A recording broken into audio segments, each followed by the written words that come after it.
Que sont devenus Anna, 12 ans, Rinat, 5 ans, Zlata, 4 ans, Chéri, 16 ans, Anastasia, Dmitro, Ilya, Maria, Varvara.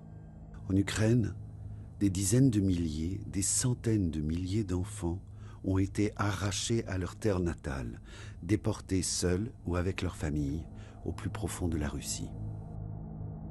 Oui, en Ukraine, les soldats russes raflent les enfants dans les crèches, dans les hôpitaux, dans les orphelinats, dans les écoles et même dans les colonies de vacances. Sous prétexte humanitaire, des populations sont déplacées de force vers la Russie. Elles passent d'abord par des camps de filtration où les Ukrainiens sont fouillés et questionnés. On les trie.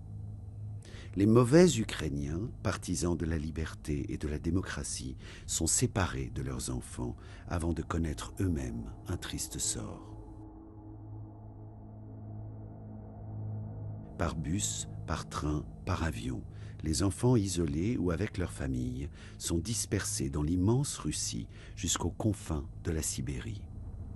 Ils sont un butin de guerre. Des familles russes sont recrutées et payées pour adopter des enfants ukrainiens.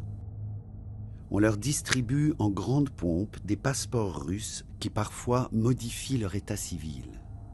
Ils vont être désukrainisés et russifiés à marche forcée pour effacer leur langue, leur passé et entrer dans l'empire du mensonge. Les récalcitrants sont envoyés dans des camps militaires en Tchétchénie. Cette odieuse déportation des enfants a été décidée par Poutine, avant même l'invasion de l'Ukraine.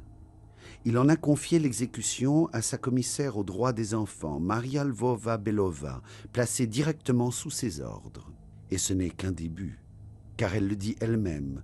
Nous ne prenons que des choses qui nous appartiennent, nous avons commencé artisanalement, nous devons poursuivre industriellement.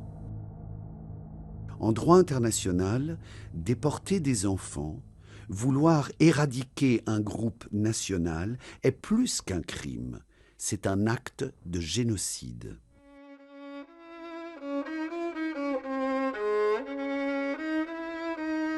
Alors, il faut agir pour mobiliser l'opinion publique, pour que les gouvernements, instances internationales, organisations humanitaires exigent qu'on recense les enfants déportés et qu'on organise leur rapatriement. Pour qu'une justice internationale se saisisse rapidement de ces crimes afin que les instigateurs, les acteurs et les complices de ces déportations comprennent qu'ils devront rendre des comptes. Nous sommes la voix des enfants ukrainiens. Il n'y aura jamais de paix juste sans le retour de ces enfants volés. À bientôt les enfants.